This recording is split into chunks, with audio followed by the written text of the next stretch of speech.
বাচ্চারা অনেক দিন যাবৎ ডিম চিতই খেতে চেয়েছিল, তাই ওদের ঘরোয়া পদ্ধতিতে আমি ডিম চিতই পিঠা তৈরি করে খাইয়ে দিলাম। একটু কষ্ট হয়েছে, তারপরও তৈরি করেছি।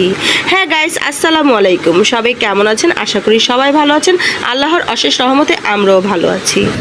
বাচ্চারা যেহেতু পিঠা খেতে চেয়েছিল, তাই ভাবলাম যে বাসায় তৈরি করে দেই। ঘরে আতপ চাল ছিল, তার সাথে আমি ভাতের চাল মিক্স করে ভিজিয়েছিলাম।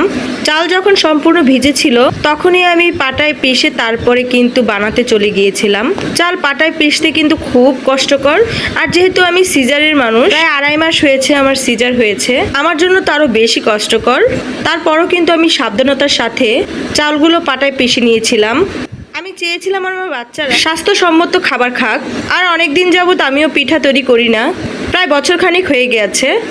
তাই ভাবলাম এই সময়ে, এই সুযোগে সবাইকে একটুখানি ডিম চিতই পিঠা তৈরি করে খাওয়াই।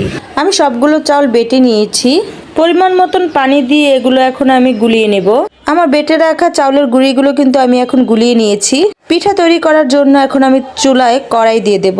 এটা আমাদের ভাষায় বলি খাস, পিঠার খাস। আর সাথে কিন্তু আমি ডিমগুলো ফেটে নিচ্ছি। আমি চামচ দিয়ে ঘেটে ঘেটে দেখছি যে পরিমাণটা কতটুকু হয়েছে, ঘনত্ব কতটুকু। কড়াইটা গরম হয়ে এসেছে, এখন আমি এখানে একটা পিঠা দিয়ে দেখব যে হয় কিনা। যদি আরো পানি মিক্স করতে হয় তাহলে আমি পানি মিক্স করে নেব। আমি যে আলাদা বাটিতে ডিমগুলো ভেঙে নিয়েছিলাম, সেখান থেকে আমি একটা চামচের সাহায্যে পিঠার মধ্যে ডিম দিয়ে দিচ্ছি। ডিম দেওয়ার পরে কিন্তু এখানে আমি স্বাদের জন্য আমি এখানে ম্যাগি নুডলসের যে মশলাটা, সেই মশলাটা ব্যবহার করছি। আমি এখন এটা ঢেকে দেব আর অপেক্ষা করব পিঠা হওয়া পর্যন্ত। মাশাআল্লাহ, আমার পিঠা হয়ে গেছে, তো এখন আমি এটা তুলে নেব। আমার আশেপাশে কিন্তু বাচ্চারা ঘুরঘুর করছিল পিঠা খাওয়ার জন্য, তাই সবার আগে ওদেরকে দেওয়ার জন্য কিন্তু আমি একে একে সবগুলো পিঠাই তৈরি করে নিচ্ছি।